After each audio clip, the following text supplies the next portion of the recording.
The government and the bankers are terrified that the American people may be waking up a little bit faster than they were hoping.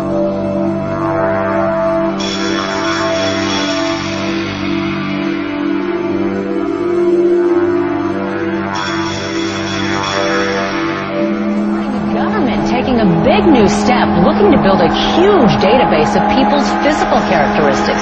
The FBI is taking on $1 billion project to gather fingerprints, palm patterns, even digital pictures of faces. Eventually, it could expand to include iris patterns, face shape patterns, scars, even information about how you walk and talk. It's called biometrics, and it could change the face of law enforcement.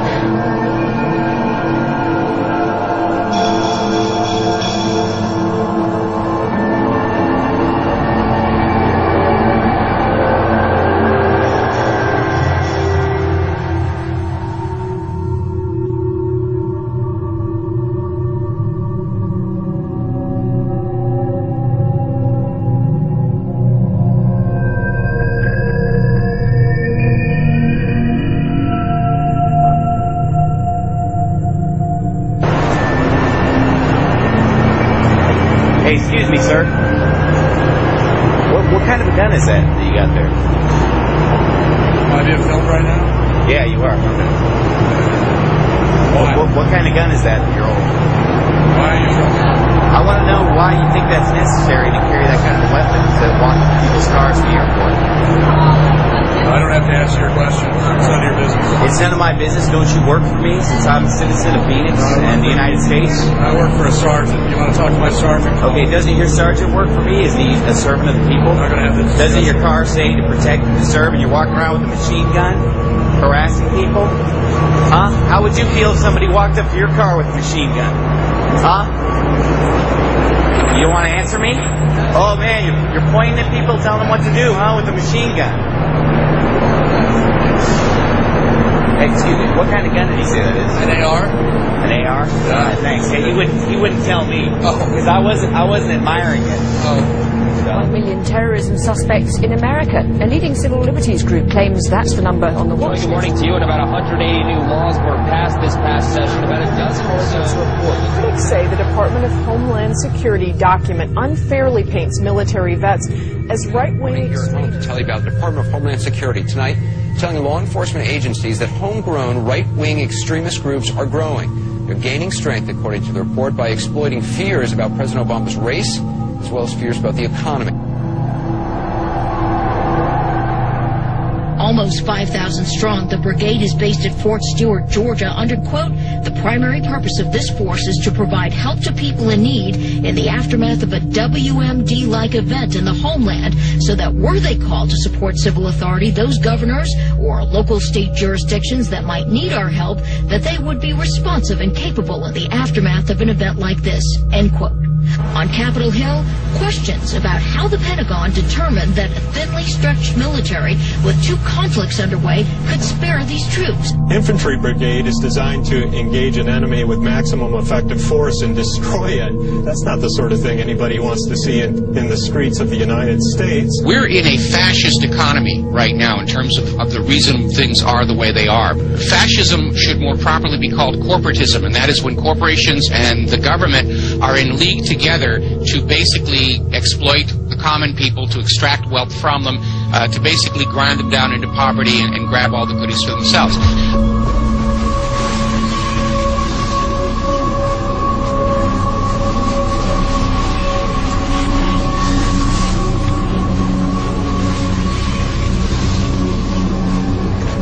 So basically, all or most of you engaged in all or at least some of the activities that actually created this crisis, in my opinion. But basically, you come to us today on your bicycles after buying Girl Scout cookies and helping out Mother Teresa, telling us we're sorry, we didn't mean it, we won't do it again. Trust us. Government is now in hock $546,000 per household. You're never going to be able to pay it off in obligation. Thank you, Mr. Speaker. You know, just moments ago on this floor, there was cheering, there was clapping over the passing of the crap and trade bill. And it's a little tough to get excited. You know, from a political standpoint, I should be overjoyed because I really believe in my heart that when the American people find out, and this is just a part of it, when they find out what has been done to them, they are going to be livid and they're going to throw some people out of this body. I just know that'll happen. But I care more about America than I do politics. And I know that we'll be facing the single moms that heard from last summer. They can't afford the gasoline bill. They can't afford the propane. You didn't do a great thing. You hurt some really decent families struggling, trying to make it, and this is going to be their death knell. It breaks my heart. I yield back. They're bankrupting the nation with these rescue plans, these buyout schemes, cap and trade, play cash for clunkers, you name it. What can Americans do if they are opposed to the road that the government officials are bringing us down? But the people really don't have a choice. There is no ballot box. You know, I'm of Italian descent, and I've heard enough mafia stories for the rest of my life. If you want to look at a mafia, you could call it the Republican and Democratic Party.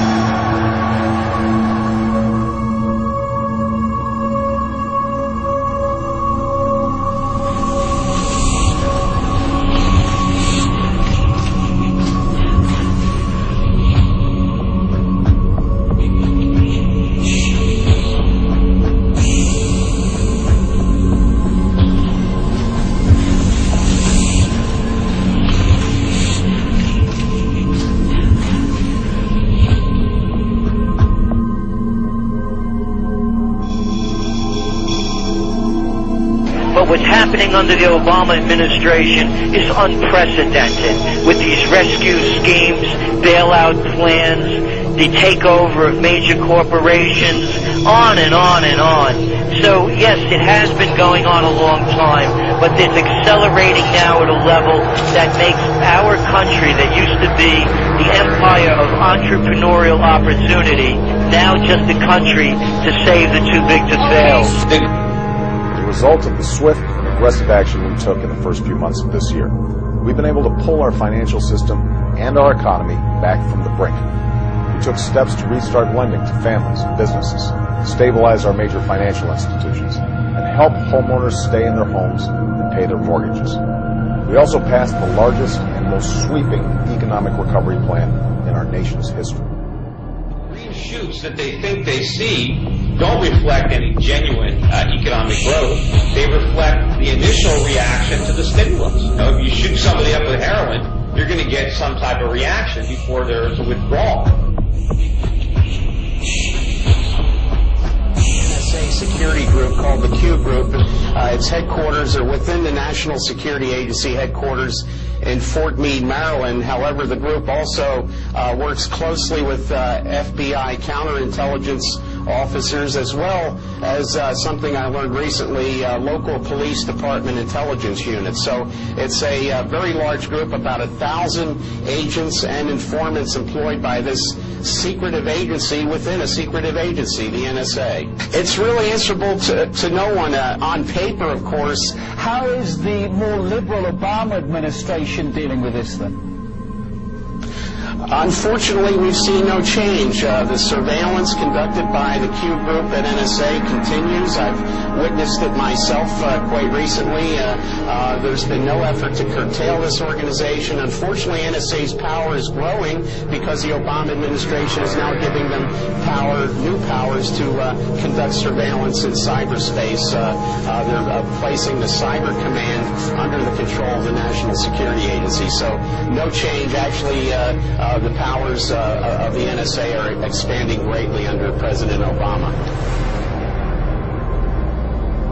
I think they're gearing up against a possible revolt, but I'm pretty sure their ideal would be that we, the American people, will just knuckle under and surrender completely, and they won't have to go to that open force in the streets, because the instant the guns start firing in the streets of America, the rest of the country is definitely going to wake up.